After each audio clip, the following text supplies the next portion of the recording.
And welcome back, everyone. Welcome back. Ooh, I hope you enjoyed that lovely Brutal OC as we returned with our second series of the night, with our second best of 5. It's going to be a ZvT between Spirit and Reynor. Of course, we just wrapped up with our PvP. A very short best of 5 is what I will say between Hero and Australia. I'm hoping for something a little bit more in depth. I'm hoping for something a little bit more to sink our teeth into, I should say. But Reynor is going to be coming in as a heavy favorite, and we'll see how Spirit is able to handle the terror that is Reynor. Now, we have seen Spirit defeat Reynor in the past, especially in a longer later game scenario. I do think that that's where Spirit's strengths lie, especially in this matchup.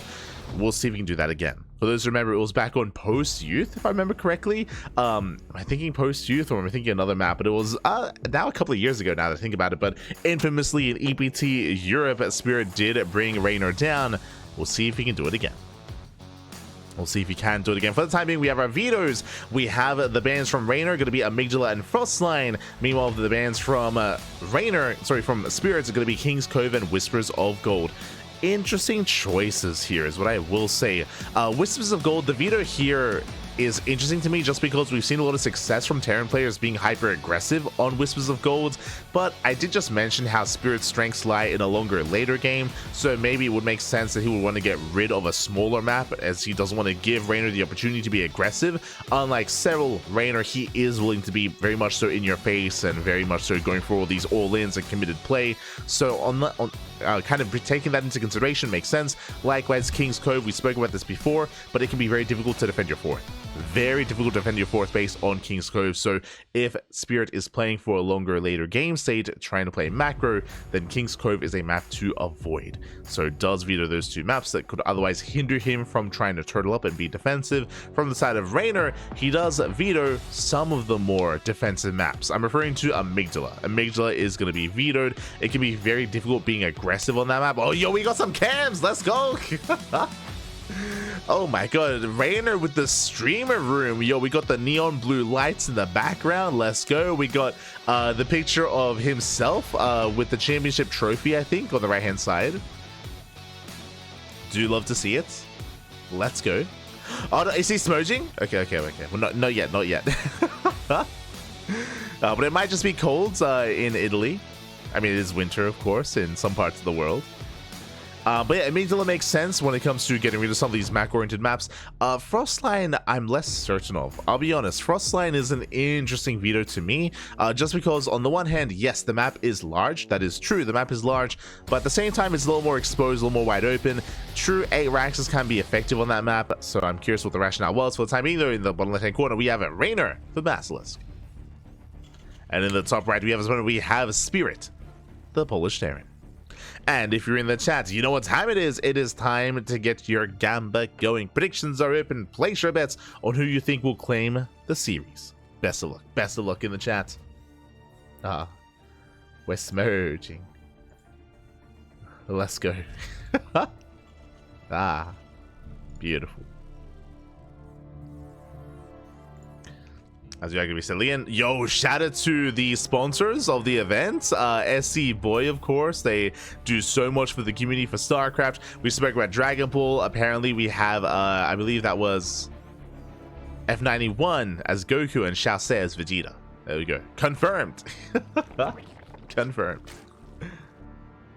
As for now, Spirit's going to be opening up a little bit old school here. It's going to be a 2-Rax Reaper opener out of Spirit. Interesting. So 2-Rax Reaper here will allow Spirit to be much more active across the map, much more aggressive. The goal here with the opener of Spirit is to deny the third base, is to deny and contain the Zerg player on 2 bases for as long as possible. We'll see how effective this is going to be for the side of Spirit. Meanwhile, Reynor across the map just going for a more standard opener into Hatch Gas Pool. No crazy gases opener that is less viable on a map like Leyline, so he's going to be settling in from here. And now that I think about it, that might be the reason, one of the reasons as to why Reynor did veto Frostline as well, is because you can get away with something like a gases opener on Abyssal Reef. You cannot do that on Frostline because of how exposed and how vulnerable the bases are. So if we take that into consideration, I mean, it would make sense if that's the playstyle that Reynor wants to play on those larger maps, which we have seen from him before. For now, going to be droning. The initial Reapers are moving out, and of course Reynor is aware. Here we go. Reynor brought out the cam. This will get intense. Yes, if you were watching the group stage of Masters Coliseum, you would know that Reynor did not use cams. Reynor, he did not use cams during the group stage. He only had his still image. So yeah, I'm excited to see that apparently he does have a cam. Let's go. Maybe he bought one for Christmas. It's he may have gotten one for Christmas. It's possible. So we got some Reynor cam going on. Behind this, Spirit going for his third CC before Factory, third CC before third Racks as well. So very greedy follow-up here out of Spirit. The Reapers, they did not, or they were not able to deny the expansion though, but they can't get the Queen. Well, the Queen does go down. Massive pickup. Very nicely done here by Spirit. Picks off a couple of links as well, but Spirit did not get the expansion. Can he get another Queen? No shot. Oh, the Reapers are getting low. Nice shuffling here from Spirit, moving back that weekend. Reaper does pull away. The Queen taking a lot of hits, taking a lot of damage, and he goes for the dive. Oh, he wants it. He wants the Queen. Can he get it? He can. One more. Oh my god, the Queen goes down. Link speed kicks in, and Reynor with a punish. Yeah, he shuts down the Reapers. He gets one, he gets two. He's gonna get the third Reaper as well. It should not escape as he attempts to get the hell out of the main, but it's gonna be chased down. But all in all, on the one hand, yes, so the Reapers are cleaned up, that is true. But mate, Spirit, he got two Queens. Like, that is impactful. Two Queens did go down. Behind this, remember the third CC was before the Factory, and it is almost done at this point. So a very greedy follow-up here out of Spirit. Reynor is somewhat aware. Speaking of greed, Spirit has no units. Oh no. Oh no. Spirit, he has nothing to defend. The Hellion production's on the way, but that Raxit might just be denied. Sorry, the starport even. That's a massive pickup, and there's the cancel. Oh my god. A massive delay on the starport. That means a delay on Medivacs, delay on Banshees, delay on everything. And Spirit is stuck at home. So nice pickup here from Reynor. Again, Spirit, he chose not to make any Marines. As Spirit has been cutting a load of corners, but I mean, he's the king of greed. Like that's what he does. True. That's who he be. As we have our add-ons on the way, starport is being rebuilt from scratch. Hellions can finally be active. But this is still a very awkward game state for the side of Spirits. Likewise for Reynor as well, I'm sure. Banshee production has begun.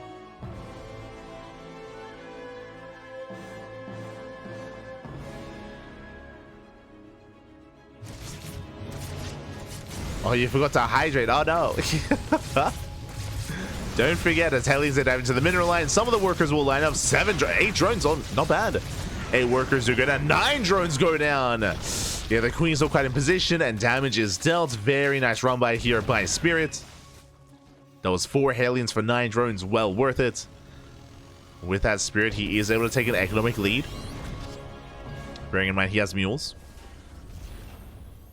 Does take a lead, can now soon land his third base on location. Getting to his 2 E-bays, getting to his bioproduction. Additional Hellions have arrived. And they get some decent shots off. Roasting up those links. Reynor attempting to expand and get a 4th. Spirit, he does spot the expansion, he is aware.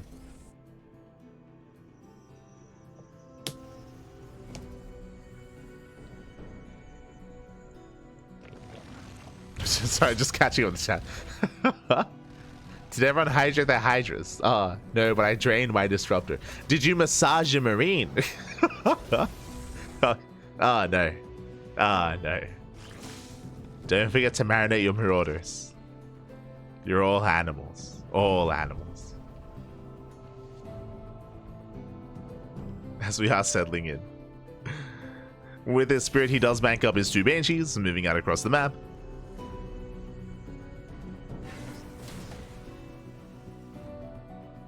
Making his way towards the main. Likewise on the Hellion run, but this time the Queens are in position. Very nice movement here by Reynor. He looks down the Hellions. Makes up for his otherwise dead mineral line earlier. With those dead 9 workers. But the Banshees, they do wreak havoc. The Queens are, of course, busy with the Hellions. And 4 drones go down. 4 up to 5 worker kills. Up to 6. Up to 7. Oh my god. Reynor getting the... Sorry, Spirit getting the most out of this. 8 workers go down, abusing the fact that the Queens were otherwise busy. So very meticulous control here by Spirit. Very nicely done. With that, Spirit once again takes an economic lead. as Reynor was attempting to recover, and you can see a bit of frustration there from Reynor, as he's not in the ideal position. Not in an ideal position here. He has to re-drone, resaturate once again. Trying to get into the mid game, into proper 4-base saturation. Now Reynor's taking infestation bits, soon to be 2-2 as well. Likewise, Spirit throwing down 2 more factories. Jesus, that is a very heavy factory setup here from Spirit. Curious. Taking his 4th, not going for a 3-base all-in. What I will say, on the one hand, Spirit has been killing a lot of workers, that is true, but because Spirit has been throwing away his Hellions, there's no presence on the map, there's no denial of creep. The creep is already actually encroaching upon the 4th. The creep has been untouched, it's been uncontested. So the creep has been very much so on point here for Reynor. And finally, Spirit can start cleaning it up. Can move in. Gonna be forced to pick up.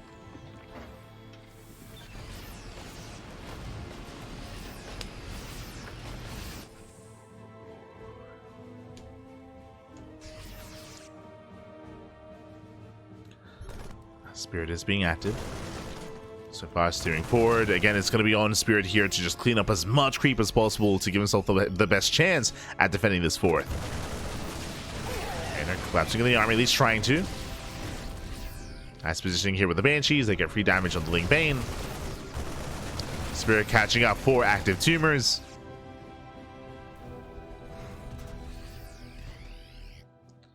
And both players are soon to max. Reynor, he should get there first. We now have the Hydra Den on the way. So Reynor, he's not going Ling Bane into Hive, into Ultra.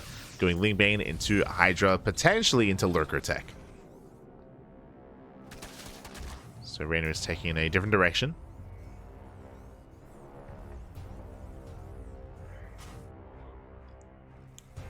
Behind this double expanding. Getting a 6th and a 7th expansion. Likewise, Hive is done and Viper production has begun. I wouldn't really expect Reynor to engage fully into any of these bases without the Vipers. And they need time to build up to gather energy. Spirit taking the center expansion. This is going to be a difficult base for Spirit to hold on to, considering that no creep has really been denied here. We'll see if he can hold on. Reynor going to be engaging. 3 tank shots going up. Nice trades from Spirit, but he needs more than just these little trades. He needs SimCity. He needs to set up a wall of CCs, of depots, turrets and sensor towers. Ooh, as 1 Banshee goes down. But we spoke about it in the lead up to this series, how Spirit, he is known for his late game. He's known for his maxed out army composition and his army control. That is where Spirit thrives. That's where he has defeated Reynor in the past. Is if he can get into that kind of game state, and he's almost there. Almost. As I mentioned before, he has triple factory production, so he's got a lot of tanks. Very tank heavy style. Full medevac goes down. Ghost production has begun. I'll be honest, I'm not too confident in the idea of walling up and cutting the map in half here on ley lines, but we'll see if Spirit can pull it off. I'm just concerned just because of how exposed that low ground expansion is. As Reynor, he gets a tank. Does get a tank. Again, it's on Spirit to slow the game down as best he can. He has some decent setup here on the low ground, but I still feel like we're lacking some SimCity here to wall up.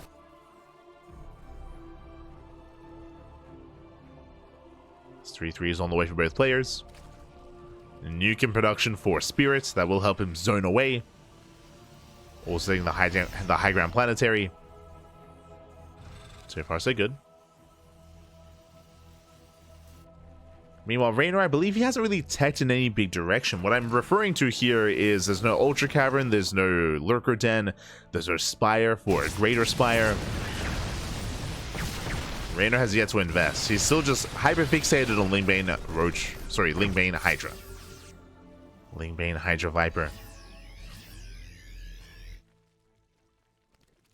As Reynor, he's on 100 drones. Jesus. That's a lot of workers. Now, something that Reynor ideally does need to do here in this position that Cyril is amazing at is to hyperfixate on saturating the fringe bases. Right now, even though Reynor has a lot of expansions, the reality is that he's not really mining from a lot of them. He's not mining from the southern bases. And he needs to, because if he doesn't, then it wouldn't matter that he has those bases, because eventually, Spirit, he can take them himself, and he can expand himself and take those resources, take those minerals instead. That might factor into this as the game progresses. Reynor moving in, gets a tank. And you can see it on the minimap actually. So this is what Reynor's doing. He actually has the most southern right-hand base saturated, and the one in between that is not. So again, he is saturating the exposed bases. So nice moves here out of Reynor. The observer hasn't pointed it out, but it is, I would say, a nice move here overall. He is thinking further ahead. Ideally, you want to preserve the resources closer to your main.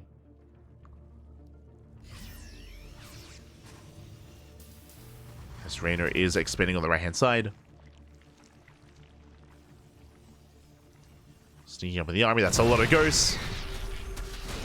Boat gets activated. Reynor, he's going to commit. He's going for the planetary. Ooh, the Vipers are going to get sniped. One Viper survives. And the Bailings, they will bring down the expansion. He gets 7 SCVs. He's going for the Ghosts. Ooh, doesn't quite get them. The Ghosts survive. That's a planetary. One command center going down. And a tank. There's no K trade here for Reynor.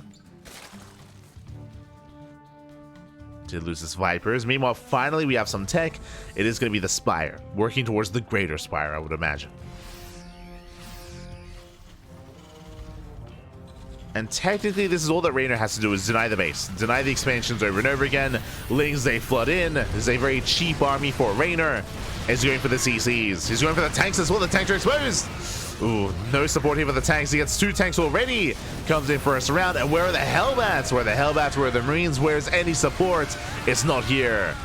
Even forcing friendly fire. And Spirit, he had a massive opening here, a massive vulnerability in his defense.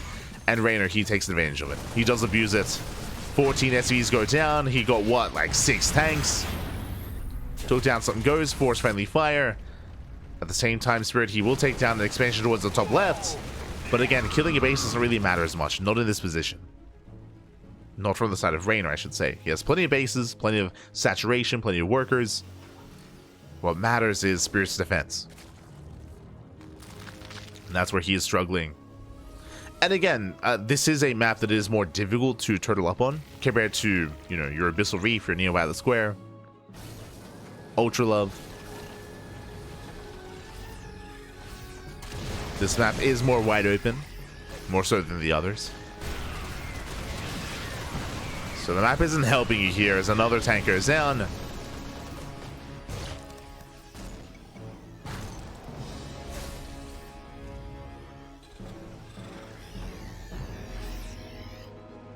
Once again, see Spirit throwing down a wall of CCs. And Spirit should not push out. The reality is, given the game state, the win condition for Spirit is to defend, is to turtle, and to take a better fight defensively first, and then counterattack. And wait for Reynor to push into him and take a bad fight. I mentioned Hellbats before. Typically, the ideal late game composition from Terran is Ghost Tank. Is Ghost Mech, I should say. Ghost with mech support as well. But we have tanks, we have ghosts. Where are the Hellbats? Where's the support for the tanks? Tanks are exposed, they're going down one after the other. As 2 tanks falling. Planetary as well. And the Ghost Army just having a hard time responding. Likewise, I would argue that Spirit, he has too many Marines, too much bio. Whereas that could otherwise be spent in a more efficient army against Ling Bane. And Reynor, he's just rotating and abusing how exposed these tanks are. Tanks are good, but as you can see here, on their own, they can't really do much. No one Lings can just collapse on them and get surrounds. If I'm not mistaken, I believe I saw Spirit investing into the Fusion Core and into Liberator Range. And again, getting into libs, getting into tanks, all good things, but not quite there yet. As nuke goes off. Get some lava. Get some Overlords. Libs either going to be harassing across the map instead, and they get some damage done. But, I mean, look at how exposed this low ground base is. Even with the bio army here. It's just so wide open.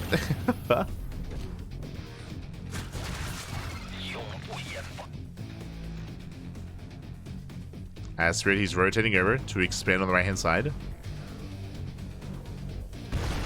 Reynor once again collapsing in, getting another tank.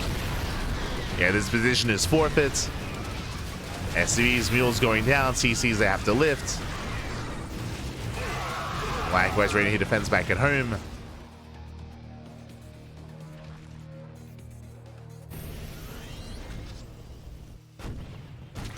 No, this is the position that we spoke about. Like, these tanks are all on their own. Bailings, they roll in. Oof, they shut down the planetary. They shut down the siege line. And I don't see how Spirit can actually hold on to that low ground. I'll be honest, not anymore. In the lead up to this kind of game state, that's where we did need to set up with the walls, with the CCs, with the planetaries. That time has come and gone. You know, we're past the setup phase. And now it would be a bit too late.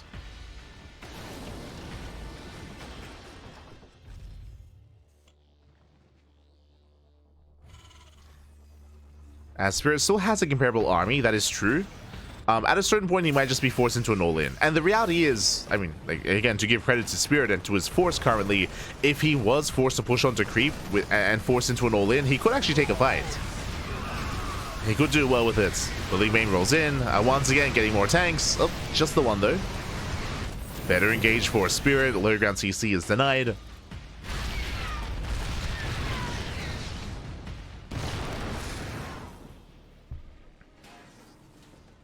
As things they just slip into mineral lines, getting more SCVs. Spirit out of position.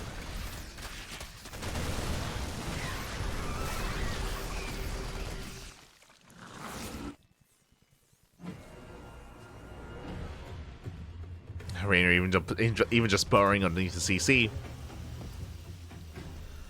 But Spirit, he is hanging on.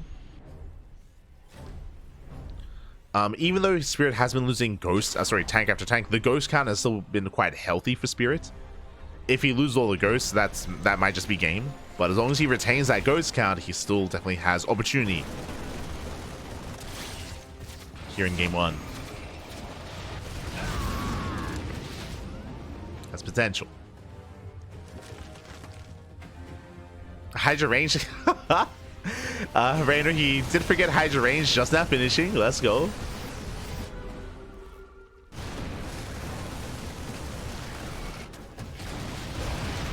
As Lings, they do hit the center expansion once again. Should be brought down.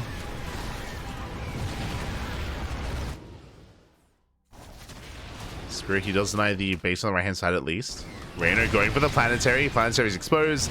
Tanks are too far back. The base goes down. Spirit is killing hatcheries across the map though. 21 drone kills. Not bad. Guess 21 workers. But this tells me that now Reynor's army can be larger, as he won't be replacing those workers.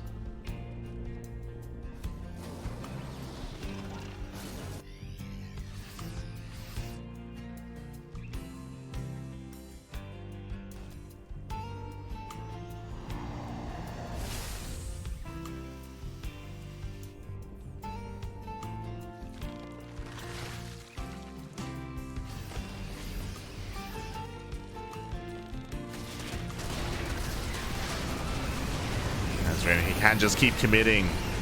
Rolling in time and time again, knocking down another planetary. Spirit always one step behind, as he now rotates, but he wasn't quite in position. And that's kind of like the tale of this game here. Is just... I was going to say lack of mobility. Spirit's army is quite mobile, but unfortunately just has been unable to keep up with the rotations of Reynor time and time again. If you notice, Reynor, every time he attacks, the Bio Ghost army isn't there. It isn't there to defend, isn't there to respond. Despite being up in army supply.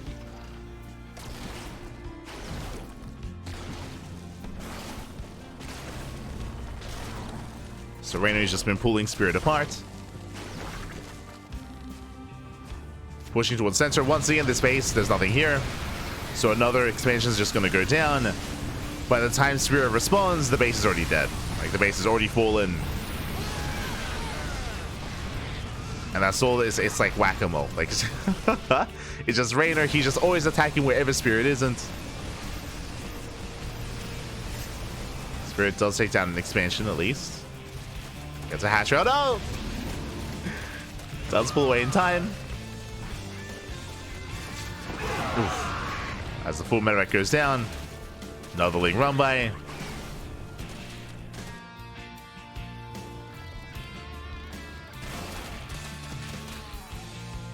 Again, only Liberators in position.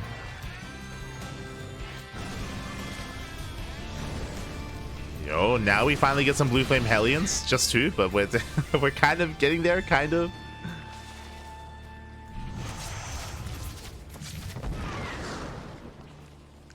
But yeah, I'm just not really too fond with the composition that Spirit has just stuck with throughout this. Continuing bio production. Just now investing into advanced servos. Another tank got to go down.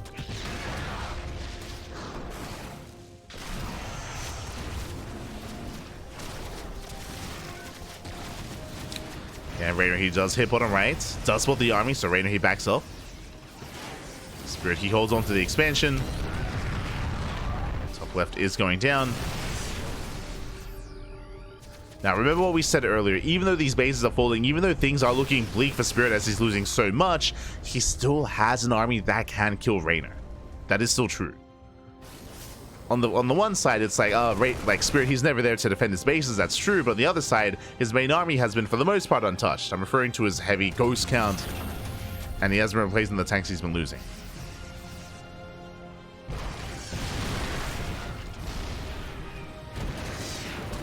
As Lings, they still avoid the main fight. They go for the production. Oh, they try to at least. You see Spirit, he doesn't want to respond. Still moving out.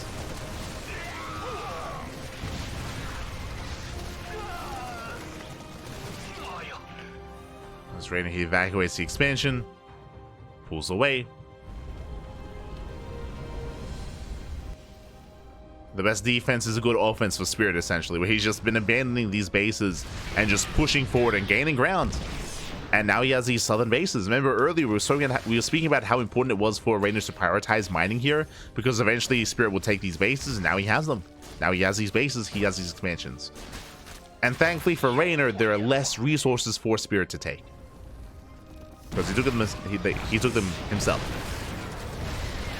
As Reynor comes in from the right hand side. Catches a couple of tanks. Very nice flank. With the tanks were exposed once again. That's going to be every single tank going down. Ay, ay, ay. Spirit, he gets caught with his pants down. Reynor, he finally gets the fight he was looking for. Completely resets the tank count. And Spirit, he plummets in supply. Ay, ay, ay. And with that, Reynor, he can keep remaxing. Spirit cannot.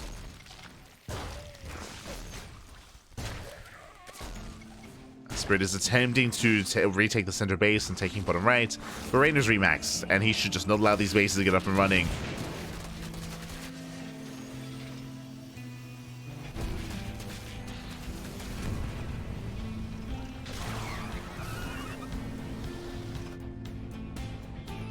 Seems they keep pushing in.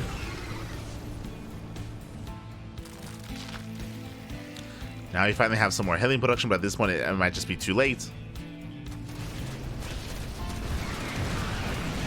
And these bases are being knocked down. From here, Reynor could just go straight to the main and go for the production. See what he goes for. Latching another expansion. Reynor backs off. He respects the main army. Reynor pulls away.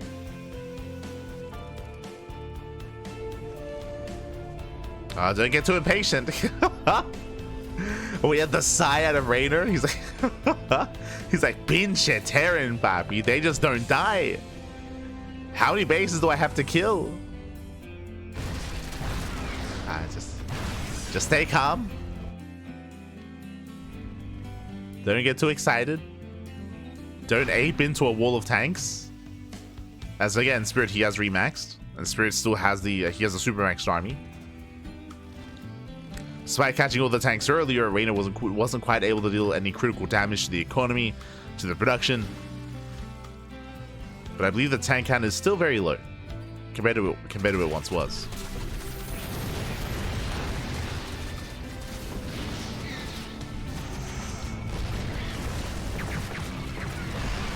So Reynor takes out the CC.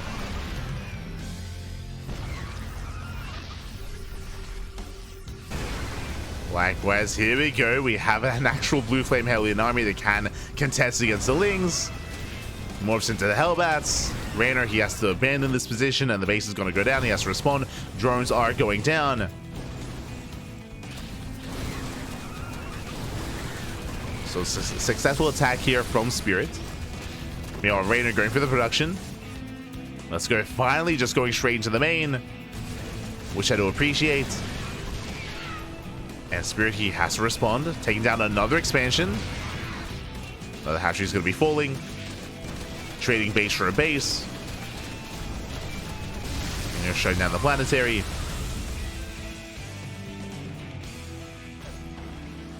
As Spirit, he did race back home with the ghosts. Reynor, he's aware. He should know that now the ghosts are out of position, which means the tanks are exposed. He's going for them. He's going for the kill. Tanks are going to be going down. Again, the ghosts, they're stuck in the main. They're not here. And Reynor, he can keep going. And he will. Going for the most important mining base here for Spirit. It finally goes down. Spirit down to 14 SCVs. He has no economy. He has no mining. As Spirit, he did come back home with those ghosts. And again, Reynor, he saw the opportunity. He went for it.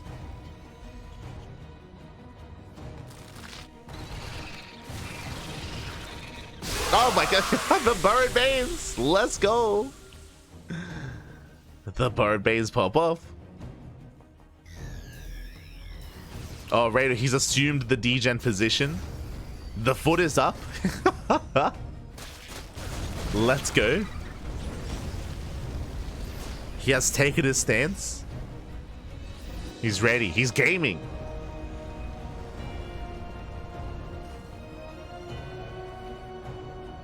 Back online.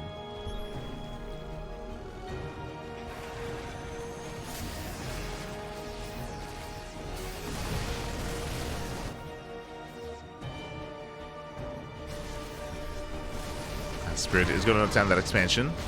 This time his army's all together. Lings are coming from behind. Reynor attempting the surround. That's a lot of ghosts. Nice spread here from Spirit, but it's only going to be ghosts remaining here. As there's plenty of detection, the army does dive in. Nice spread here from Spirit. He shuts down the Hydra, shuts down the Ling Bane, and Spirit will take the fight. But what's important, even though Spirit does win this engagement and he can keep pushing to knock down the base, what's important is that Reynor can remax. Reynor, he can remax, and Spirit cannot. And the Banelings, oh, they dive in. He goes to the dive, he collapses on the army. GG gets called, and Reynor will take game number 1. Whew. GG. Reynor will take a lead in the series, and we'll put a point on the board. GG, well played. Again, I wasn't too fond of Spirit's setup coming into the later game. I saw someone in the chat saying that like Spirit, he left Reynor to his own devices for too long. I don't think that was the case there from the side of Spirit. I think unfortunately we spoke about it. We tried to at least shed a light on it as well. The fact that Spirit, even though he did get up to his own 6 base economy, even though he was looking to secure himself in Turtle, I don't think he did an amazing job at properly fortifying those bases. And once they started going down, they never got back up and running. We spoke about it, but like the setup phase at that point had concluded, and there was no way for Spirit to really fortify those locations anymore because it would take too long. I do think that he misses opportunity to do so, referring to throwing down bunkers, throwing down more CCs, throwing down planetaries to protect especially that center location, that low ground expand, which was exposed for so long, and Spirit could never really take a fight there. So I do think definitely the setup there was lacking. Likewise, the army transition as well. It took so long for Spirit to finally start making Hellions and Hellbats. He was stuck on Biotank for most of that game, which was shocking to me. Again, usually Spirit Heat's usually a lot more crisp when it comes to switching into Ghost Mech, into like proper Ghost Mech as well, where it's like purely Ghost into Tank, Thor, Liberator, Hellion, like Widowmine. But at the same time, like I also understand that this map isn't really conducive to this style. It can be quite difficult to pull this off on ley lines, but it can be much easier on some of these other maps. And I mean, the vetoes are limited in a best of 5. Up next, Neon Violet Square. I spoke about how difficult it can be on ley lines to properly secure yourself and turtle up with that kind of playstyle to get into late game. On Neon Violet Square, it is going to be a lot easier here, at least when it comes to your initial 5 base economy. Getting a 6 base, that could be a little bit more difficult here. But yeah, I'm curious to see how this plays out. Oh boy. I would not be surprised if Spirit plays the same though. If his goal here is to just turtle, defend, and max out. Would not be surprised if that's the case here on Neon Violet Square, as we will soon be jumping in. Meanwhile, Reynor, he may have gone to... there we go, we're back. He's back, Baffy. We're good, we're good. I was gonna say that I wasn't too sure if he was gonna leave us for a minute to get some snacks to stretch his roaches, if you will, after that game. But he's back, smile on his face. He's awake. He's with us. Let's go. Beautiful, beautiful.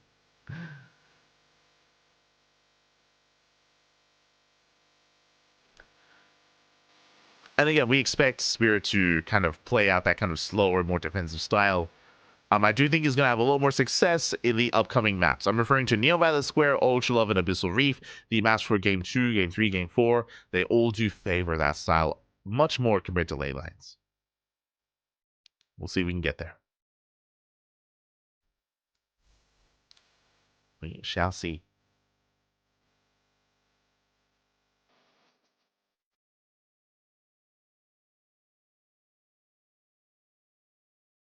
It looks like he's in the light of the Dragon Balls. It is like he's very much so got the sun in his face. I'm assuming the sun, you know, maybe he's got like a bright red screen going on his monitor, bright orange even. Let's go. He wants the balls back, the Dragon Balls. Oh, as we get into game number 2, this morning in the top left-hand corner we have our Italian Zerg player, Reynor, for Basilisk. In the bottom right, we have the Polish Terran. It is Spirit. Be out there. Let's go. As Reynor is going for a 15 hatch opener. Now, if you recall, it was a while ago at this point, but this is something that we did bring up in game number 1, referring to the openers here in ZvT. And if you recall, I was thinking about Frost Sign, and I was trying to come up with an idea as to why it was vetoed. If you recall, we spoke about gaseous openers. We spoke about gaseous openers and how they can be quite trendy on some of these larger maps, but they are not viable on Frost Sign because of how exposed the natural and how vulnerable the natural is and how far away it is compared to the third base. And here on some of these other maps like Neon Violet Square, like Abyssal Reef, and like King's Cove, it is more viable to go gasless. And that's what we're seeing here. We have a gasless opener out of Reynor. What I'm referring to here is 15 hatch into 15 pool into 0 gases whatsoever. So this is gasless. The goal here is to cut corners, to be as greedy as possible from the side of the Zerg. Meanwhile, we do see that Spirit went for CC first, so it makes sense. This is kind of like, in a way, the new Radisson Station. I think Radisson Station is a little bit more extreme, but regardless, it's a game agreed. CC first out of Spirit, gasless opener out of Reynor. Now, the downside of a gasless opener is that you have no link speed. You have no link speed, and what that means is that it can be difficult to keep up with Hellion harass, as Hellions are faster than your slow links, and they can outmaneuver you, they can outposition you, and get into a mineral line and roast up an economy. But the reason why this is more viable on a map like Neon Violet Square is because of how defendable the natural and the third base is. Coming into the natural on this map, there is a very narrow ramp, so and likewise, you can also take the pocket expansion as well, and even the third base, the entry points into the third are quite limited limited compared to other maps where there can be multiple entry points or where you do not have the high ground advantage. As Spirit, he's going for a 3rd CC before 2nd racks. Let's go. This is the greediest build you can go for. It's CC first into 3rd CC before 2nd racks before factory. Just ultra greed out of Spirit. You do love to see it. We actually saw something similar to this yesterday in Spirit series against Serral, if you recall, where Spirit cut as many corners as possible and he got away with it against Serral, and this led into a 3 base 8 racks all in. But we'll get to Spirit's build. Just quickly wrapping up on Reynor. Again, just because of how defendable, how easy it is to rotate between the bases, how limited the attack paths are towards your natural and your 3rd base, that means that on a map like Neon Violet Square, it is more viable and it is much easier to defend with purely queens and slowlings. You are less vulnerable to Hellion dives. So as a result, Reynor, he goes gasless. You can see he still has no gas. Takes his 3rd, and Reynor, he double expands. He's got his 3rd base, and he goes for his 4th base on location as well in the pocket base. So again, here on Neon Violet Square, it's a very unique map. What you're seeing here, you cannot see on any other map in the current map pool. If you try it yourself, you will die. It's a game agreed. We're cutting all the corners. Again, 4 hatch setup here out of Reynor with 0 gas. Likewise, 3rd CC out of Spirit before the factory. It's just hyper greed into a 4th CC before oh my god, 4 CC before Starport out of Spirit. Again, you do not get greedier than this. We have seen Spirit be greedier than this on Radisson Station, but that was a different map pool. That was a different map pool. You know, here on Neon Violet Square, this is the map where you just cut all the corners. You can see the observer himself is shocked to see the 4 CC. It's just all about greed. It's all about being greedy. It's all about just rushing into a boosted economy. Who outgreeds who?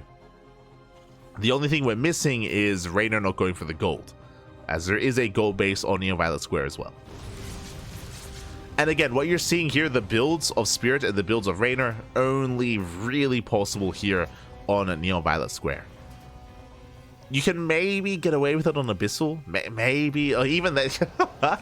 Even here, double eBay out of Spirit, double eBay. Spirit, this is his army, by the way. He has 4 Marines and 2 Hellions. Like, Spirit doesn't really have much of an army at all. Likewise, neither does Reynor. Like, Reynor doesn't really have much of a force either. As Reynor's just now taking his gases. From here, Reynor should be opening up Roach.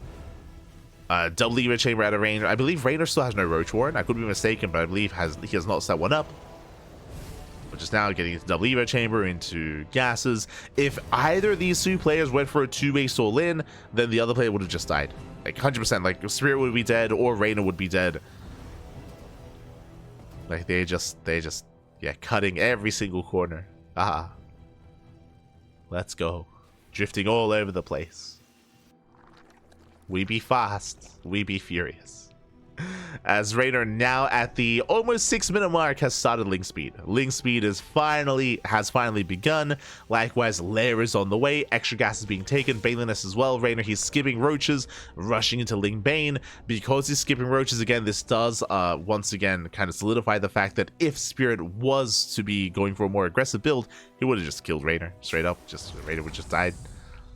But again, it goes both ways. Spirit is 120% greed.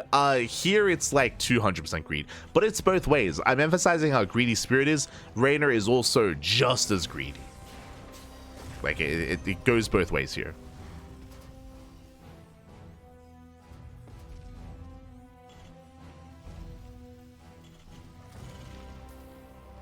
As Spire is now on the way for Reynor.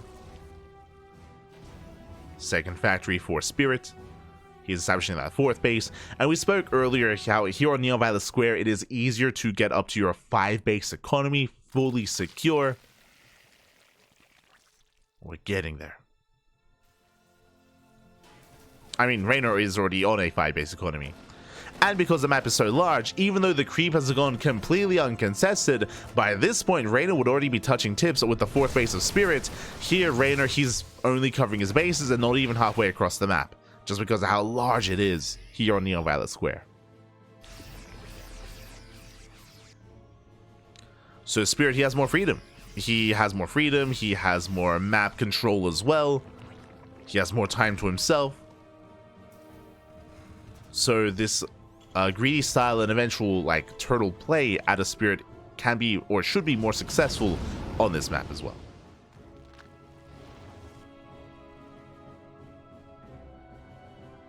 Like, there are a lot of extremes in the current map pool, and I feel like the current map pool does emphasize the importance of maps even more so than previous map pools as well. Like, very often the maps dictate how players play and how they approach the matchup.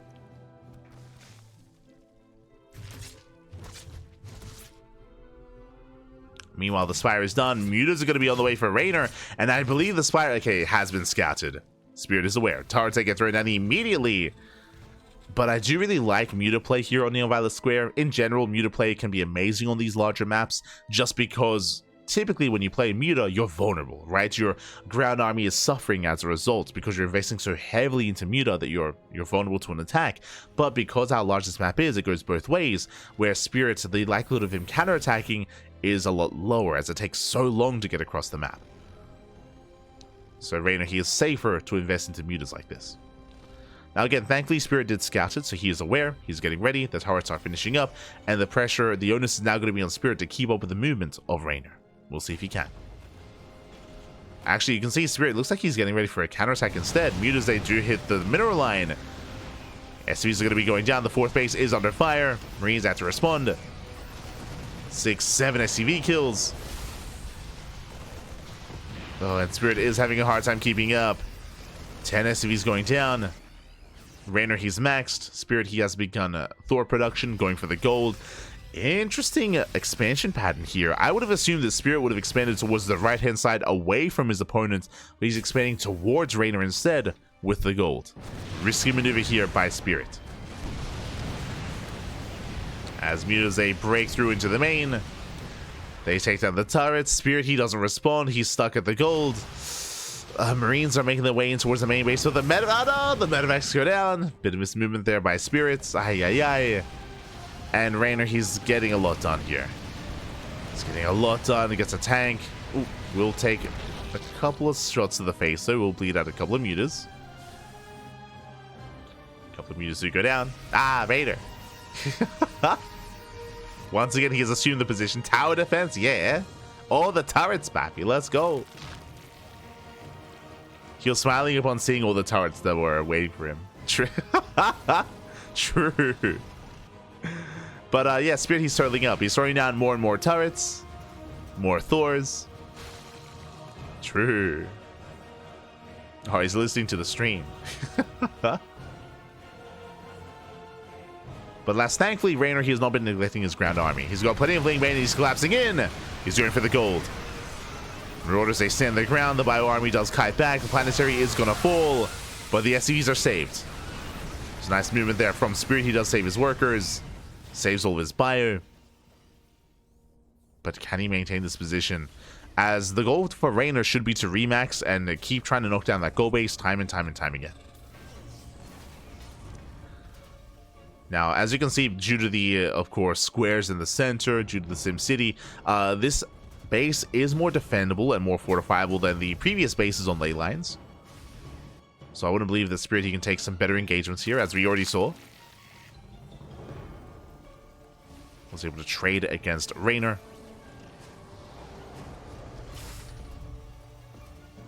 Moving forward with those tanks. And you can see the other difference between Neon Violet Square and ley lines. It isn't just how large it is, it isn't just how defendable these bases are. But I mean, you can see here that there aren't really many avenues of attack for Reynor. The Mutas make up for that because they don't really care as much about ground terrain, so they do hit to the right-hand side. But if it wasn't for the Muta play, like Reynor, he'd be forced to only go for frontal assaults. So it is much easier for Spirit to be in position. At least if it wasn't for the Mutas. Link Bane rolls in. See, Spirit is in position. This time Reynor does not get the planetary. I think this is one of the first times, including game 1, where Spirit, he's actually ready for the Link Bane and deflects it. So much stronger defense here from Spirit compared to previously.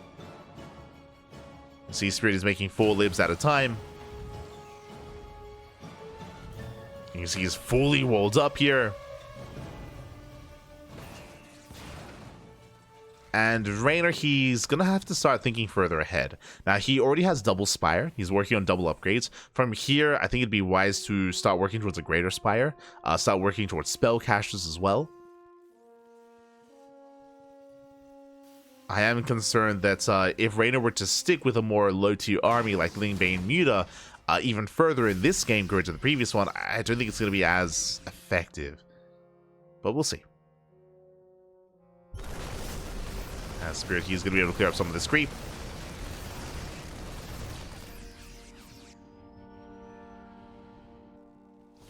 You can see Spirit leapfrogging forward with his wool. You know, Mutas, they do avoid the wool entirely. They head towards the main. Production under fire. All the Liberators have arrived. And Liberator anti-air is no joke. Ooh, shots going to be going off. Massive connections. Yeah, the Muta cloud gets thinned out quite heavily. And the Muta count is going to be reset. Again, Liberators, you think they have freedom on the ground. They have freedom in the sky. And the Muta count goes down to 3. And with that, you can see Reynor shaking his head. He lost everything. Ooh. The production team, calm down. The zoom on Reynor after he lost everything. Oh no. SCBoy, calm down, Papi, calm down. We didn't need the reaction shot. But Reynor, he did have a big reaction to losing everything. You can see Reynor now taking, but this is late tech. I have to criticize Reynor a little bit for this. The Hydrogen and the Ultra Cavern just finished. And Reynor, he has 0 mutas. Oh, sorry, I believe he has 3 left over. He has 3 left over. Nidus on the way. Kindness plating now with the Ultras. And again, Spirit, he is much more successful here in his defense so far.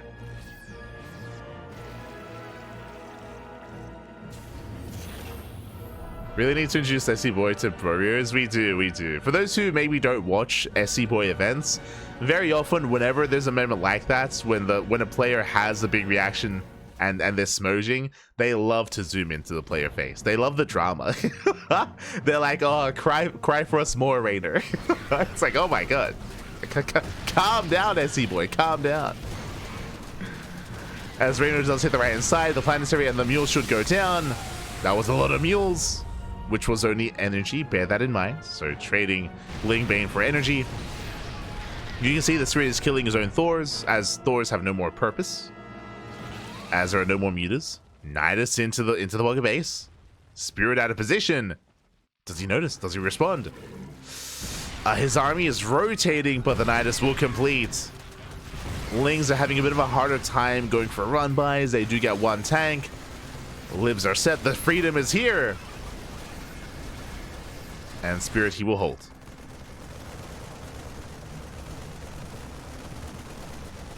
Reynor's bank is huge. It is big, but I would say that Spirit has a bank. If you were watching in the previous game, Spirit, he never built up a bank. I think at most he had like 2,000 minerals. Like Spirit, he was constantly trading, constantly losing bases, losing expansions, losing mineral lines. This game, Spirit actually has built up a force. Because he has a bank, I would say that Spirit's actually in a better position. Reynor has a larger bank. That is true. He has more minerals, he has more gas, but he has to because Reynor's army is less efficient. That's typically the dynamic here in ZvT, is that a Zerg player needs a better economy because they're going to be trading worse. As Lingbane is going to be rolling in, the Bajinga machine working against Reynor. Oof. As there's some power bombs off. The power bombs, they get a lot of damage. Oh, the medevacs! Medevacs, they do survive. Things are slipping in. Now, this is where opportunities are going to be starting to rise up here for Reynor, because these fringe bases for Spirit are exposed. I'm referring to the base on the right and the base all the way on the left-hand side. It is going to be much more difficult for Spirit to hold on to these fringe expansions as our planetary falls.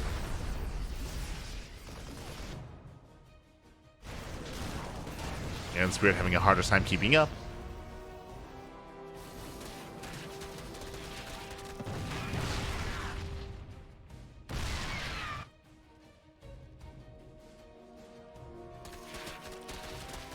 Pachinko in action. Let's go. And here we go. We'll see if Spirit can defend. Reynor splitting up between the bases. Liberators have arrived. Again, this northern base is going to be denied. Vipers are looking for any kind of stray tanks.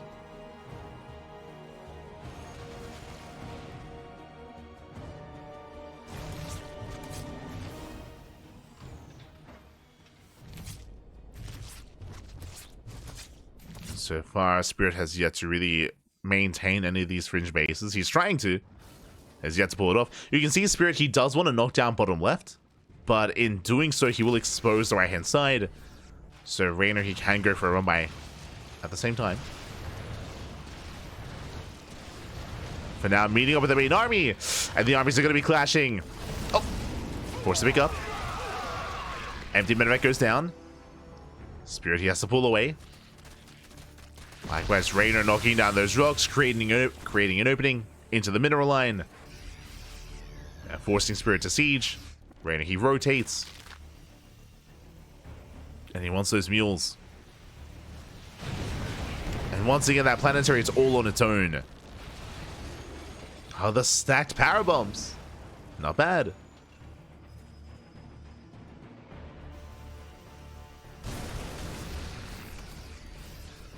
Spirit trying to push forward. Reynor moving in, getting two of those tanks, forcing friendly fire. He gets one.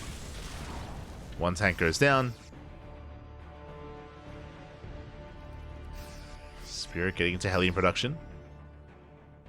Still maneuvering with that main army. Reynor, he sinks back in his chair. Oh no. He's like, what have I done? Where am I? I'm stuck in a room with this madman. With this mad lad even. Oh no. And Spirit's like, I can do this all day, mate. I can. you don't understand. I like this, Pappy. I like this. Let's go. As Reynor does take down the planetary on the right hand side. Even if Reynor wins this series, I feel like Spirit, he's gonna win. Like, he's gonna win in a different way. He's gonna take the mental victory, mate. Oh no. The mental assault on Reynor. It's effective.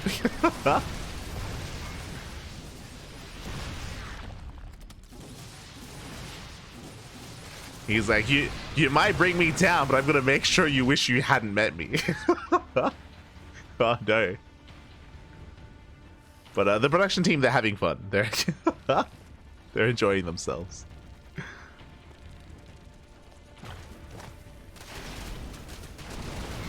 As Reynor, he dives in, running into a wall of depots. Spirit, he's in position, he defends. Now, referring to the current composition of Reynor, going for these Lingbane run-bys, this is fine as long as he denies bases. The moment that he starts trading inefficiently, that is when Reynor is going to have to respect the position of Spirit and start taking and transitioning into something like Broodlords and Broodlord Infestor.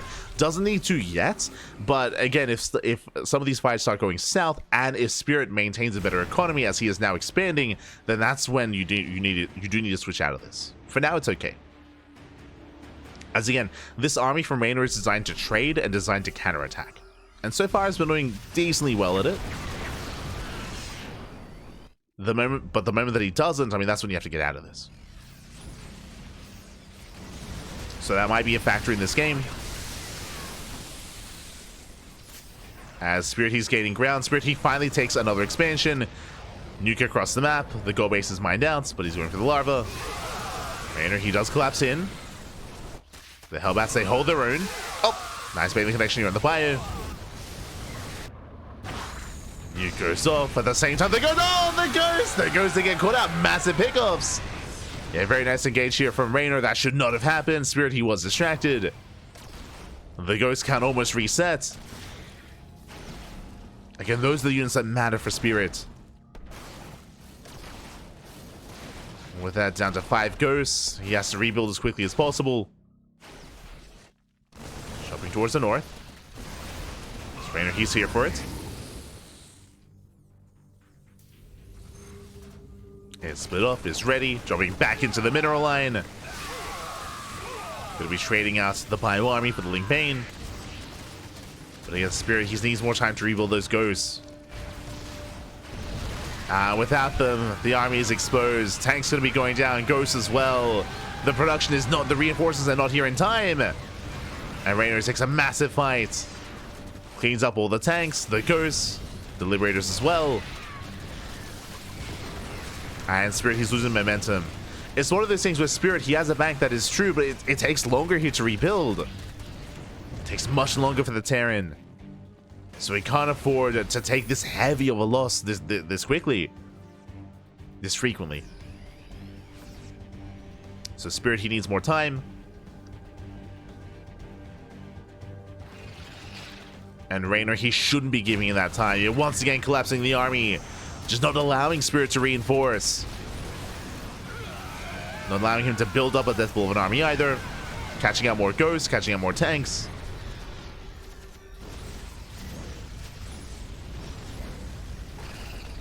You're knocking out the CC.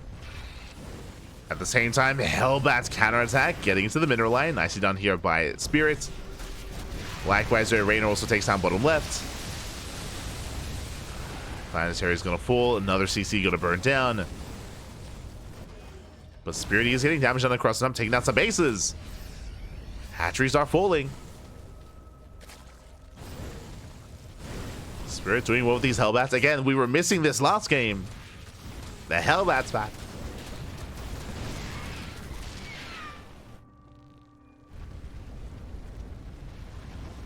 Oh, the somewhat buried Bailey. Let's go. Catching more SCVs. You can see Reynor rotating everything towards the right-hand side. Spirit is remaxing. Reynor doesn't have as great of his economy as he used to. He's still holding on. The armies are passing by each other. Reynor is going to knock down the planetary. And Spirit, does he come back home or does he commit? He's committing. Do we go for the base trade? As Spirit, he loses one base, but he takes out another. Reynor, he is turning back around. So Reynor, he doesn't keep going. He will lose the expansion.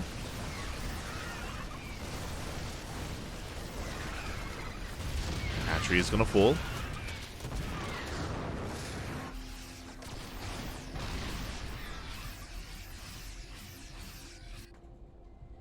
Spirit, he can now gain access to these, to the bottom left. Reynor.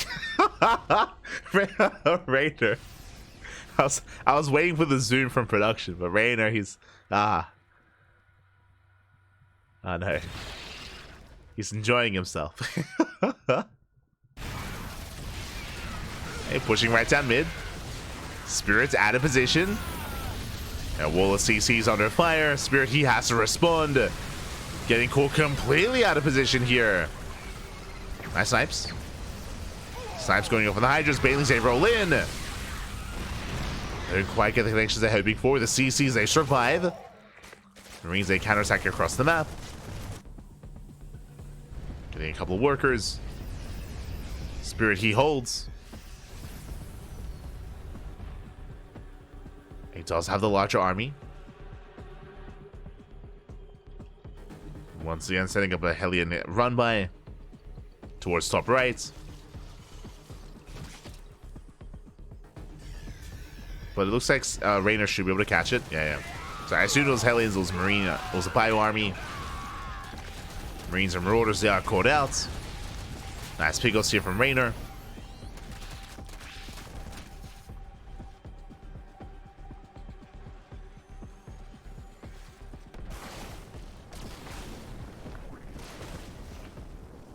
Some nice lib harass. Once again, just denying the base. Denying the economy. And moving in, but they are reinforcements back at home. Collapsing on the Liberators. Decent abductions. But the freedom is here. Planetary is going to fall. Not the worst trade from Spirit.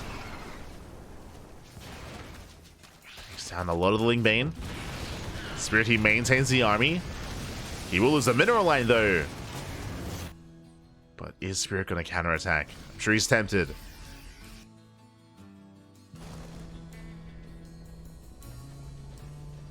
And, jeez.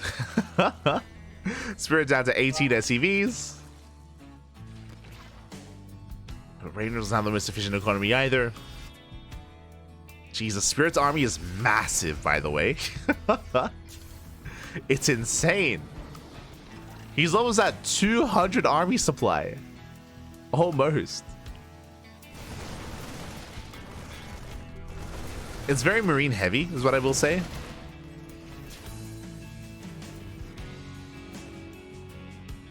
Which I'm not entirely convinced by, just because there is a lot of Ling Bane. So we'll see how well Spirit can engage. Lings A once again go for the counterattack. And 2, 3 tanks going. The tanks are exposed. These are expensive losses here for Spirit. Now, as he bleeds out tanks, he's replacing them with SCVs and with Hellions. Hellions on the way. I wouldn't be opposed to... I was going to say Widow Mines, but against a heavy Hydra count, you do want tanks. That does mean less tanks to move out. I'm still on the fence when it comes to the armor composition of Spirit. And here comes Reynor. Does dive in, get some blinding clouds, abducts the Liberators. And you get yoinked in, and here comes the Ling Bane. How well does Spirit spread? The splits are decent. Oh, does take some Banelings to the face on the left-hand side. Some brutal Baneling connections. But Spirit, he can keep pushing, and the Banelings are not ready. Nuke goes off, takes down 5 drones. Reynor, he is vulnerable, but he's making 20 Banelings as we speak. Thankfully, Spirit, he's remaking his tanks. Oh, that's 7 Ultras on the way. How many Ghosts does he have? As Hellions going to be cleaned up, they don't morph into Hellbats. A bit of a later morph.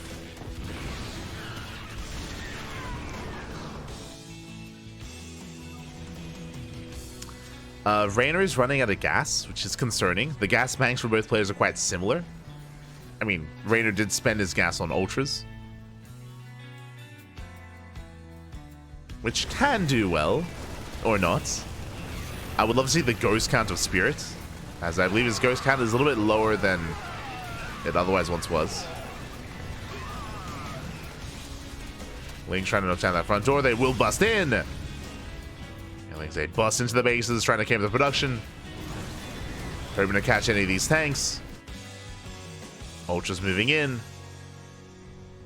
And what is the front line looking like? Has Spirit rebuilt those libs? Has he rebuilt those ghosts? Without them, these Ultras are going to snowball out of control. He dives in once again. It is a very marine heavy composition. There's what, 2 ghosts here? Aye, aye, aye. Not enough ghosts. Sorry, 3 ghosts even. His position is broken. Planetary goes down. Sad Spirit going for a counterattack. Once again, trying to trade a base for a base. Moving out with his tanks. That is a bold move. As he takes down the hatchery. Pulls away. Reynor, he has 0... Okay, we're good. He had 0 gas income. He needs these gases. Yeah, the Observer's putting it out as well. Like, the gas income here for Reynor is lacking. He does take down bottom left. At the same time, Spirit going for top right.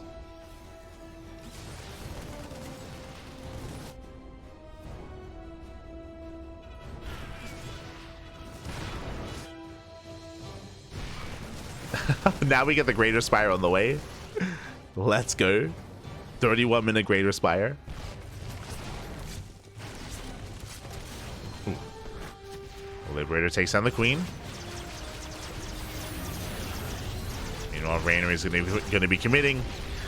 Takes down more bases, more planetaries. I mean, there's no mining going on here, so... Not the most important bases here from Spirit, as he just completely abandons this location. The Great Migration. Oh, he's got 1 patch left. Spirit, he needs some bases. Now, because Spirit was harassing that the base on the right-hand side so often and so much, there's actually a lot of resources there. So Spirit, yeah, he's going to be rotating over towards the right-hand side. Can take these fresh base, well, these quote-unquote fresher bases. Yeah, there's a lot of resources here in these minerals and this gas. Likewise, Spirit, you can also take top right. There's not much to defend. He needs to deny that base as quickly as possible. But Spirit, Reynor is being active.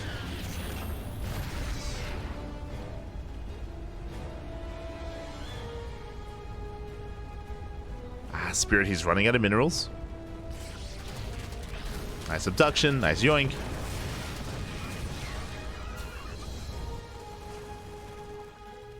Spirit, he's spending most of his minerals here, throwing down turrets, throwing down sensor towers. 2 more yoinks. And finally, Spirit, he goes to top right. This could have been done a little bit sooner, not gonna lie.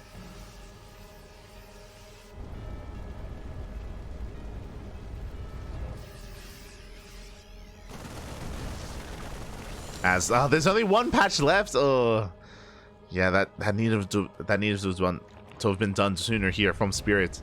Ay.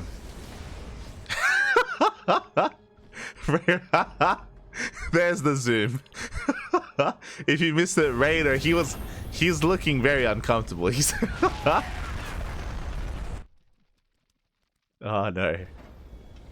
He's doing everything but lifting his hoodie. Oh no. The smudge, pappy.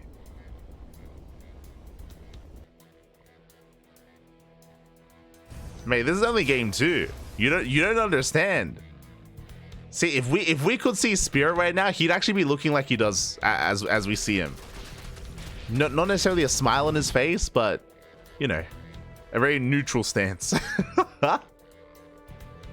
It's like, yes, this is StarCraft. You can see, let's go. Don't forget to stretch your roaches. Stretch your roaches. You know, posture check in the chat. Posture check. Look after yourselves.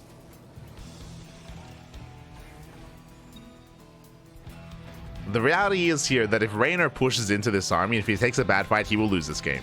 So it's one of those things where he just cannot ape in. I love this migration here from Spirit, making use of the production to throw down a wall.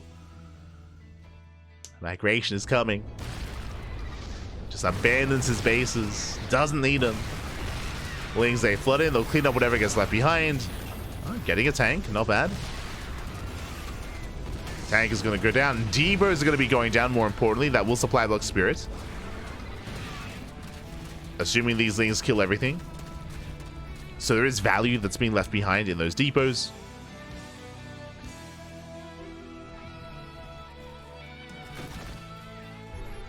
As the Ghosts are moving in. Bold move. There are some Broodlords, but no Infestors, no Fungal. Up! Gets a couple of snipes. 1 Ghost goes down. And now we have 1 Infestor coming out.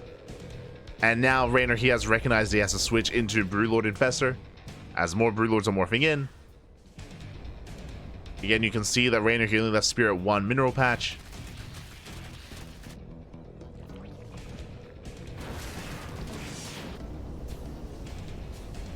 So here we go.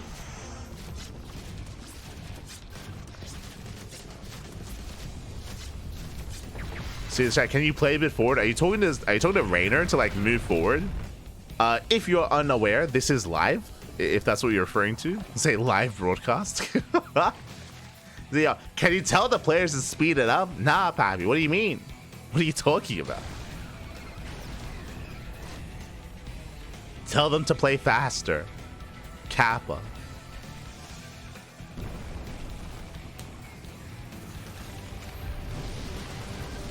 As Rockstar being knocked down.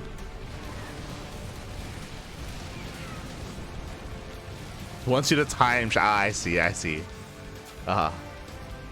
Oh no. Why would we? We'd miss the game. This is riveting, mate. The content. Abduction here on the lib. Oh, the Broodlord count is quite high.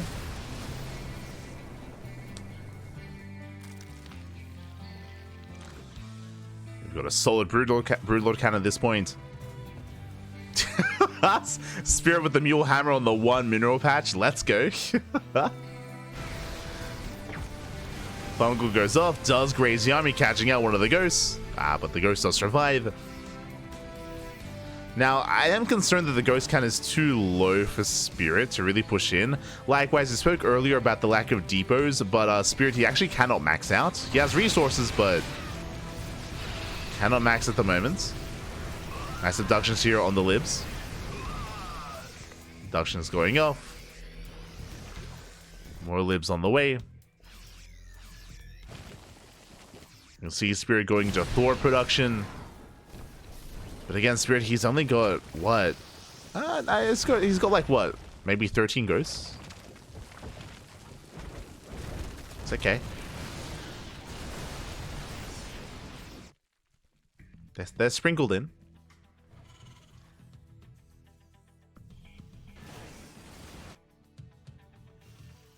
Now, the observer's just going for a quick base check here, looking at the resources left here for Spirit. But again, the reality is the Spirit, he's running out of money. He's running out of money. I mean, both players are really. The map itself is being exhausted. And we'll soon have no resources left to mine. And Spirit's bank, I'm not really feeling too confident about how well he can trade, considering how little resources he has left. He has a decent gas bank, that is true, but the minerals, that's what's concerning. Lack of minerals here for Spirit. Abducts at Thor, massive pickup. Thor goes down.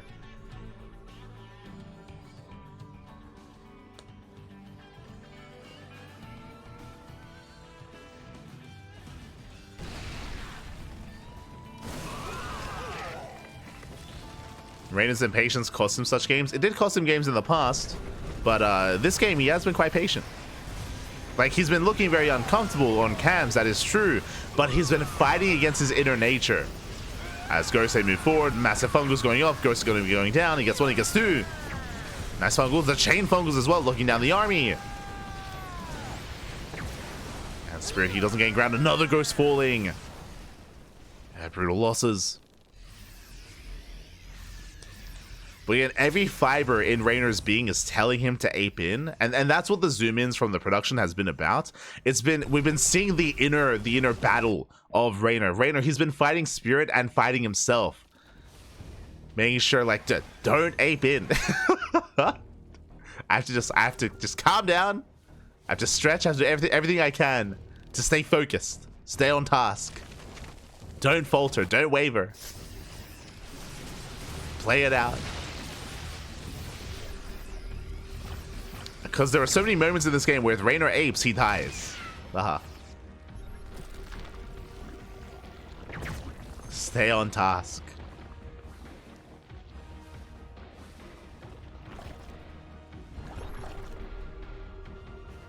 The temptation to F2A move. It's always there. It's always there. Oh, nice fungal. But last the Ghost a little bit too far back. Snipes here on the Broodlords. EMP a little bit too late. As another Ghost goes down. Snipes are popping off. We do get a back and forth trade. As a reminder, Reynor, he can rebuild. As 4 more Infestors are on the way. And Spirit, he's out of minerals. He's out. What you see is what you get.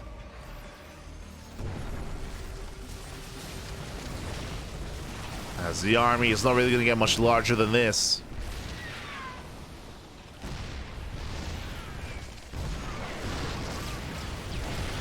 And again, the Ghost count just isn't really there. Nice abduction, catching 2 more Thors.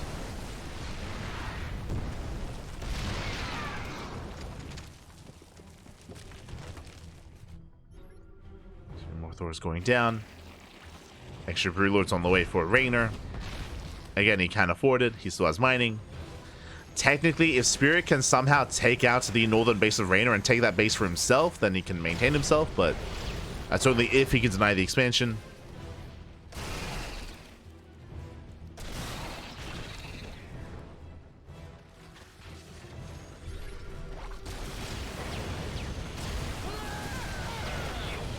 As Thors, they do snipe a Viper.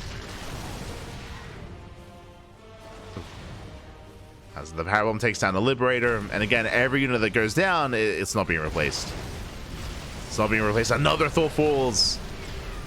Oh, the fungals are brutal. Locking down the army.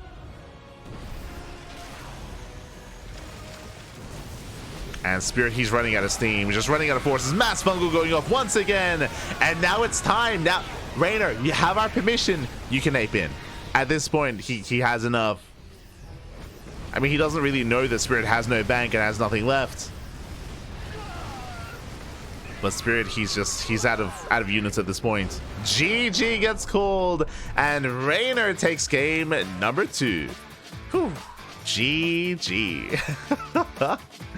GG, well played. And again, we also got to see how the map factored into game 2 as well, as opposed to game 1. This was a much closer game. On ley lines, we saw that Reynor, he had a lot more freedom, he had a lot more map control. He was just knocking Spirit down left and right and knocking down base after base.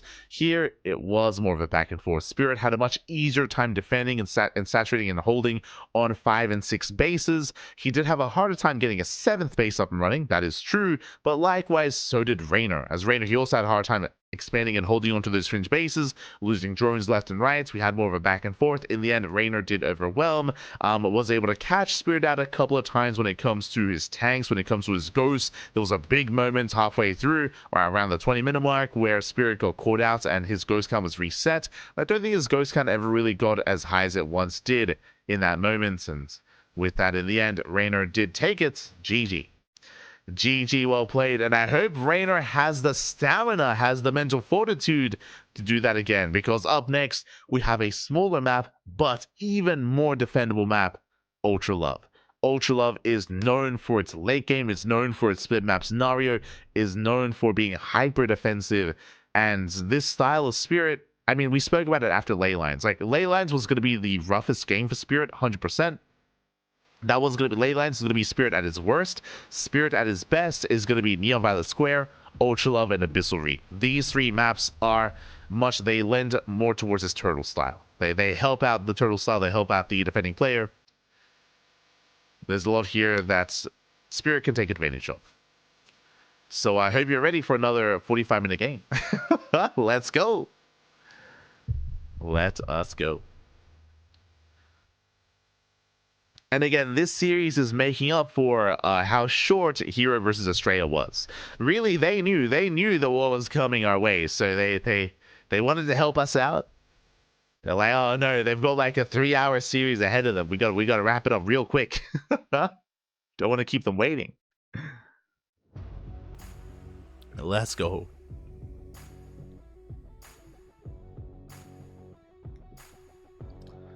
Turtle Hermit style like Master Roshi told him. Yes, exactly. One of these days, Spirit, he's gonna take off the shell, and he's gonna zoom. He's gonna be so fast, so quick, he's gonna fly. That won't be today though, but one day. As in the top right hand corner, we have Reynor for Basilisk. And in the bottom left, we have his opponent, we have the Polish Terran player, Spirit. Let's go. Let us go. And welcome one and all to Ultra Love. Again, Ultra Love is an interesting map. I believe the rush distance by ground is equivalent to Ley Lines, so it is technically a smaller map. It is a smaller map, shorter rush distance by ground, that is true. But on the flip side, it is a very defendable map. The natural, the 3rd, the 4th, the 5th, the 6th base, there are a lot of choke points, there are a lot of ramps, there's a lot of high ground, there's a lot of even these narrow bridges as well, towers you can knock down to fully wall off. There is a lot that does favor defensive play. As a result, we have seen a lot of split map scenarios on Ultra Love. We've seen a lot of split map here on Ultra Love. So because of that, I'm sure the Spirit wants to embrace that kind of style. But we'll see if Reynor lets him, because on the one hand, yes, it is very defendable, but because how much smaller the map is, it does mean that Reynor can be more active, can be more aggressive, and could even try to go for an all-in. Like, he has the freedom to do so. For now, Hatch Gas Pool. Hatch Gas Pool, standard opener out of Reynor. This time, he is not cutting corners. If you recall, last game it was all about greed. Reynor, he went for what was a 4th hatchery before gas. Reynor was hyper greedy, so was Spirit, going for a 4th CC before Starport, before I think even 3rd Rax, or yeah, just after the factory. So we saw hyper greed on Neon Violet Square. We should not see that in any of these other games. It's unique to Neon Violet Square. Yeah. So now we can return to normalcy.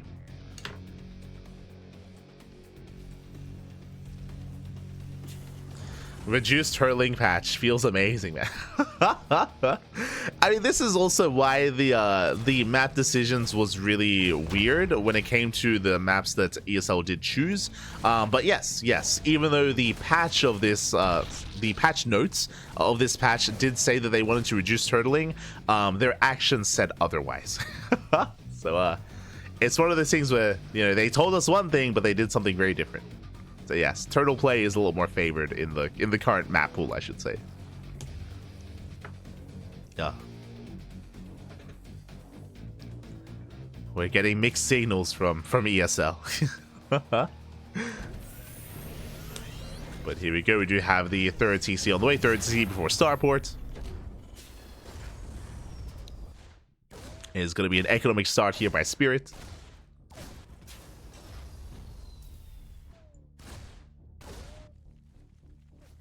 The turtling hurts my brain. Oh no. Oh no. Stand strong, people. Stand strong. Be like Reynor. Be like Reynor. You know? Serenity. What is serenity now? Just stay with us. You'll be okay. We can get through it together. You're not by yourself. You're not on your own. Like on the ladder. We can make it. We can make it. Yeah.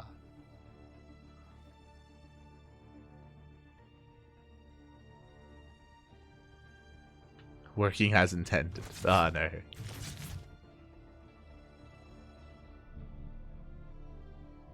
We'll get through this as one. As Spirit, he does attempt to dive, is going to be punished. Hellion does go down. Nice pick off here by Reynor. Very nicely done. And behind this, interesting. So it is going to be a third CC for Starport, but no add-on swap. No add-on swap out of Spirit, so no Banshee plays, going for faster stim into Liberator Harass instead. So as a result, there won't be any Banshee Harass, true, but there will be an earlier stim timing available to Spirit. So he can be more active early on.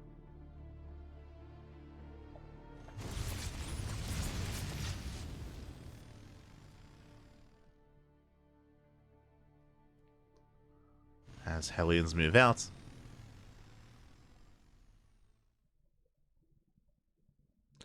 And we have the follow-up bioproduction as well. No mech yet out of Spirit. I mean, Spirit, he is one to embrace mech from time to time, but at least not so far in this series. As Reynor is going Lair first. Lair followed by the Balinist into 1-1 upgrades. Liberator has arrived. Hellions, they go for the dive, but Reynor real quick to fully wall off. Does hold off for the Evo Chamber, does hold. And does defend. So far, so good from Reynor. There's that double Evo Chamber. Getting into his upgrades. Getting into his Ling Bane. Now, last game, we did see Reynor embrace Mutaplay, which wasn't too with mixed success, is what I will say. Very much so mixed success from Reynor. Although that was because of the map itself, because of how large Neo-Violet Square is, we should not be seeing Mutaplay here, though. The likelihood of that happening is much lower on Ultra Love. Not impossible, but lower. Balinest gets thrown down. Reynor, for the time being, just embracing Ling Bane. And Spirit, he's building up towards that 1-1 timing. Stim is done. He can be active. The Hellions are looking for a way in. At least contesting against the creep. And so far, this is the most standard back and forth that we've had in this series. Like the most standard early game, I should say. You know, we have some Hellion aggression. You know, creeping spread. We have somewhat of an active force. Ah, it's beautiful. We have some StarCraft. As I would imagine, again, Spirit, he's building up towards that eventual move out.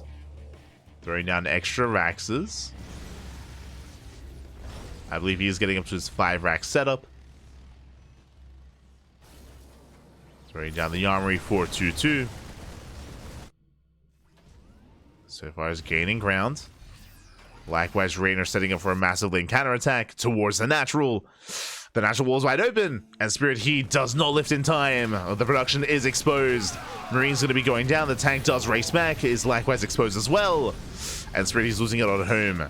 And the Ling run by continues. At the same time, Spirit he dives into the mineral line and going for the base. Going for the third expansion. There is some Ling Bane to defend, but is it going to be enough?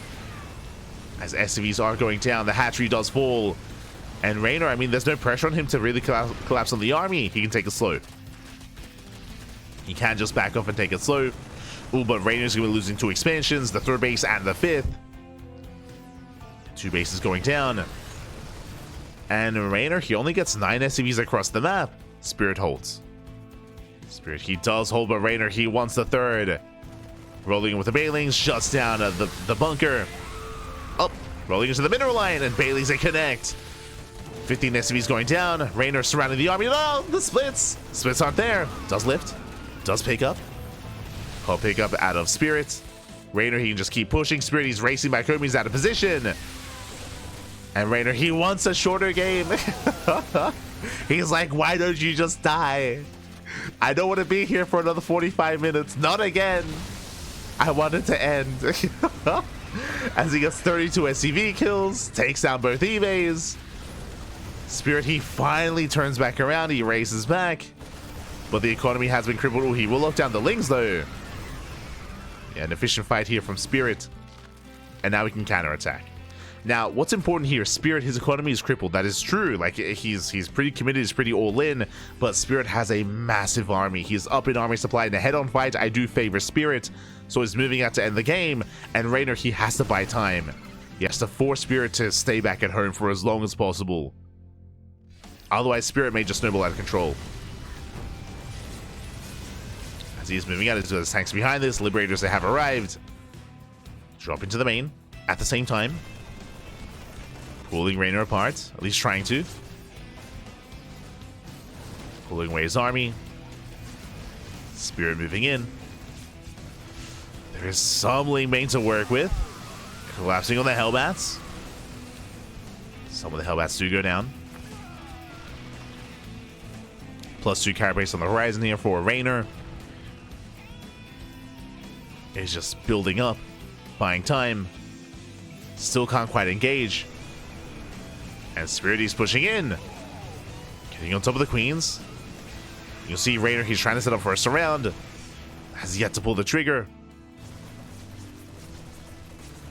Yeah, the base is under fire. The Queens, they're holding their own. Now, as Reynor sets up the surround, the 4th base is exposed. But Reynor, it looks like he should have enough to clean this up. Base is getting low. Bases, they connect. Yeah, they do crash in. Marines, they come in from behind. Reynor, he collapses on the main army, cleans up all the tanks. The tanks go down, the Liberator as well. But Reynor, he will lose the 4th. But Reynor, he can afford it. He can afford that loss. He has a backup base towards the top left. He saved the drones. And Spirit, he lost most of his army. Losing another tank as well. Tank is going to go down. Spirit still being active, moving out with another double drop. But momentum is on Reynor's side. As Reynor is moving out with his army. He's somewhat in position to defend. Lings, they try to flood in. Spirit is ready for it, though. Ooh, and the mineral line is exposed. Spirit popping off, takes down another expansion. Another base is going to fall. It's going to be 3 base versus 3 base. Reynor collapsing in. Yeah, he comes in from behind, locking down the army. Bailings, they don't quite connect, but the tanks are exposed. Reynor, he denies the 3rd. But again, Reynor, he has limited larva. He has limited income. Down on 3 bases. Oh, back at home, he does defend. Does have enough. Reynor, he's holding.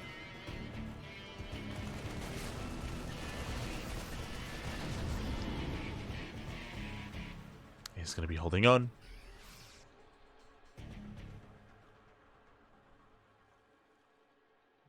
Spirit's still being active. I mean, this drop play has been popping off for Spirit. I mean, we've seen this before. This is how Spirit was able to bring down Cristiano during the previous Little League Cup qualifiers. Was purely with drop play. Can he do it here? As Reynor, he's not as far ahead as he otherwise would have liked to have been. And you can see Reynor, he wants the counterattack. He just wants to send it, papi. Oh, the tanks are exposed. Tanks are left alone. Tanks are going to be going down the third base as well. And Spirit almost going for a base raid at this point, as he has a little supply invested into these drops. The natural base is being broken, though. This is far too much. Spirit losing a lot of his economy. And Reynor, he's somewhat turning back around. Dune drop into the main. Top drop towards the left. Reynor, can he keep up? And so far, he defends his third. The main base is vulnerable. Spawning pool goes down. Not bad. Spirit, he's denies any more lings. But there are banelings. Yeah, plenty of banelings here to defend. Spirit forced to pick up. Back at home, Spirit, he's on a one base economy. He's supply blocked. And Spirit, he doesn't have the money for a depot. He can't afford it. He can't break free. Yeah, the supply block is brutal. Even going down supply won't be enough. As Spirit, he's running out of steam. He trades well here as he started steps well against the banelings, but GG gets cold as he is out of money. He's out of resources, and Reynor, he will take the series 3-0. Advancing on to the next round. Oh, we get the thumbs up. he's like thumbs up, happy. I feel I'm getting like some like Terminator 2 vibes. I'm like, he's like, we did it. We did it. I'm done. Let me sleep.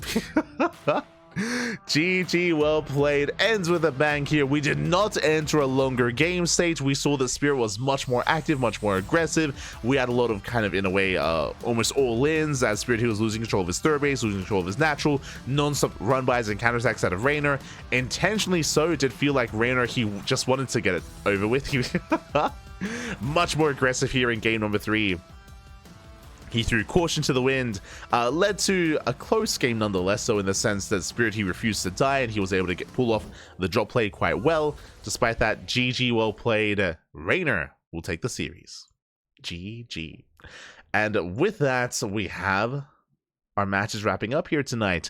In the end, Hero did take down Estrella, Reynor took down Spirit, and I believe the bracket is going to be updated. I think the production team is going to be showing us the updated bracket, but I mean, as you can imagine, the way that it turns out here is that both Hero and Reynor are going to be facing off in the next round, and I look forward to it. I always have a treat. It's always a banger seeing Reynor and Hero face off in these longer series, in these longer formats, in these big events. Always is an amazing sight to behold, and the pressure is going to be on Reynor. Traditionally, Hero, he does have a winning record against Reynor in StarCraft in a lot of these matches. Likewise, if you were here last night, if you missed it, I do recommend the VODs, but we did cast Hero versus Serral in the Little League Cup, which is another big event that's happening at the same time as Master Coliseum. And Hero did defeat Serral in the best of 3. But that was a shorter series. You know, that was a shorter series. That was a shorter format as well. Likewise, Serral also does have a different approach to ZvP than Reynor does. But regardless, I do look forward to it nonetheless. I'm hoping for a back and forth. Here we had 2 3-0s. I do not expect Hero versus Reynor to be a 3-0 whatsoever. So wishing the best. Do wishing the best. Meanwhile, if you want some more Master Coliseum action, the next broadcast is going to be tomorrow. Tomorrow, in less than 24 hours, we're going to be live with day number 2 of the playoffs, and that is going to be featuring Zan versus Max Pax in a PvP, and Serral versus Gumiho in a ZvT. So 2 more best of 5s tomorrow. Let's go. Hero versus Reynor is going to be next week. Next week is going to be the Hero versus Reynor match, for those that are curious. And yeah, tomorrow we have 2 more best of 5s, and then after that on Sunday we have 2 more best of 5s as well. On Sunday it's going to be the elimination matches. The elimination matches on Sunday to determine which players are knocked out of the tournament. Oh boy. Oh boy. Which would be either Estrella, Spirit, or the losers of Zan and Max. So there we go. We have the updated bracket. Let's zoom in. Bam, there we go. as we do zoom. And again, we do have our next matches here. You can see a Stray versus Spirit. That's going to be on day 3. And this is tomorrow's matches. Town, Max Pack, Serral, and Gumiho. The PvPs continue. And we get a treat with the ZvT between Serral and Gumiho. Gumiho, of course, the reigning Home Story Cup champion. And Serral and Gumiho, they avoided each other in Home Story Cup. They did not play whatsoever. Now they will here at Masters Coliseum. It's going to be a banger. It's going to be a banger, Bobby. Oh my god. So be here tomorrow. Be here tomorrow for these matches, and likewise be here on Sunday for the elimination matches as well. Now, our next broadcast is not going to be tomorrow's Masters Coliseum. Our next broadcast is going to be in 12 hours. In 12 hours time, we are going to be live with the KSL, with the Korean StarCraft League. So if you are unsatiated, if you want some more StarCraft, if you want some Korean StarCraft, then we have you covered in 12 hours time. And then afterwards, we have, of course, the Masters Coliseum broadcast. So every day we have 2 broadcasts a day for the next month. We have a very busy schedule with KSL, with Masters Coliseum, Leo League Cup, our regular weekly tournaments alongside Pickasaur Monday, Wardy TV Monday, Youth Thermal CV2 tournament, a lot of content, a lot of StarCraft. Follow us on the social medias to be up to date. Otherwise, we'll see you guys tomorrow. See you then.